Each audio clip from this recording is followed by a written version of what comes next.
नमस्कार दोस्तों, स्वागत है आपका हमारे YouTube चैनल पर। अगर आपने अभी तक चैनल को सब्सक्राइब नहीं किया है तो फटाफट से जाकर चैनल को सब्सक्राइब करें और हाँ, बेल आइकन दबाना ना भूलें। स्वतंत्रता दिवस के मौके पर हम आपके लिए इंडिपेंडेंस डे वीक स्पेशल एक सीरीज लेकर आए हैं जिसमें हम कुछ खास फैक्ट्स के बारे में बात करेंगे। आज हम इस वीडियो में बात करेंगे आर्टिकल 44 यूनिफॉर्म सिविल कोड यानी समान नागरिक संहिता के बारे में। यूनिफॉर्म सिविल कोड का अर्थ सेक्युलर कानून से होता है जो सभी धर्मों के लोगों पर समान रूप से लागू होता है। वैसे भारत में अपराधियों के लिए समान कानून है, चाहे वह किसी भी धर्म या जाति का क्यों न हो, लेकिन निजी कानून धर्मों के आधार पर हैं और एक दूसरे से भिन्न हैं। यूनिफॉर्म सिविल कोड संविधान के भाग 4 यानी directive principle of state policy के अंतर्गत आता है, लेकिन न तो यह मूल अधिकारों में आता है न ही इस पर कोई संवैधानिक बाध्यता है। भारत में सिर्फ गोवा ही एक ऐसा राज्य है जहां यूनिफॉर्म सिविल कोड लागू है। दुनिया के अधिकतर देशों में यह कानून लागू है, जैसे America, Ireland, Indonesia, Malaysia, Egypt, तुर्की और भारत के पड़ोसी मुल्क पाकिस्तान और बांग्लादेश भी शामिल हैं। निजी कानून के अंतर्गत विवाह, तलाक, गोद लेना, संपत्ति का अधिग्रहण जैसे मामले आते हैं। निजी कानून के चलते कई धर्मों में महिलाओं के साथ आज भी शोषण हो रहा है। निजी कानून भारत में समानता, पंथ निरपेक्षता, मूल अधिकारों और रूल बाय जैसे सिद्धांतों के खिलाफ है।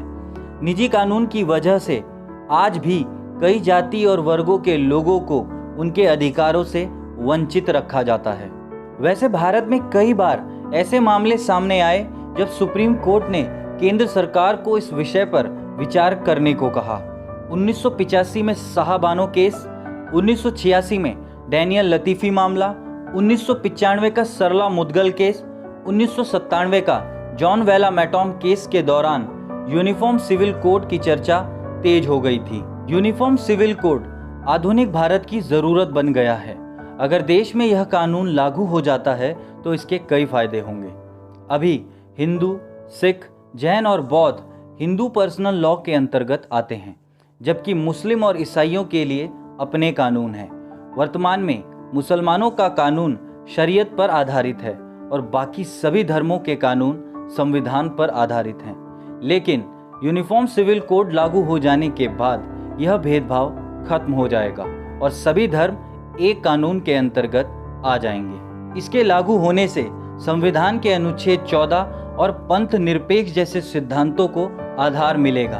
भारत कई धर्म, जाति और वर्गों में बटा हुआ है, लेकिन समान नागरिक कानून लागू हो जाने के बाद भारत की अखंडता को एक नई ऊंचाई मिलेगी जो शायद आज़ादी से आज तक नहीं देखने को मिली है। इसके आने से देश में जाति, धर्म और क्षेत्र की वोट बैंक राजनीति पर पूर्ण विराम लगेगा। इसके आने से हम रूढ़िवादी प्रथाओं से एक असल आधुनिक भारत में प्रवेश करेंगे, जिससे विकसित राज्य बनने की राह आसान हो जाएगी। वैश्वीकरण के माहौल में महिलाओं की भूमिका अहम हो गई है, इसीलिए यूनिफॉर्म सिविल कोड लागू हो जाने से महिलाओं के साथ हो रहे शोषण पर रोक लगेगी और समाज में महिलाओं को उनके अधिकार और स्वतंत्रता मिलने से उनकी स्थिति में सुधार आएगा। समान नागरिक संहिता लागू होने से न्यायपालिका का बोझ कम हो जाएगा और कई वर्षों से कोर्ट में लंबित पड़े मामलों पर जल्द फैसला आ सकेगा।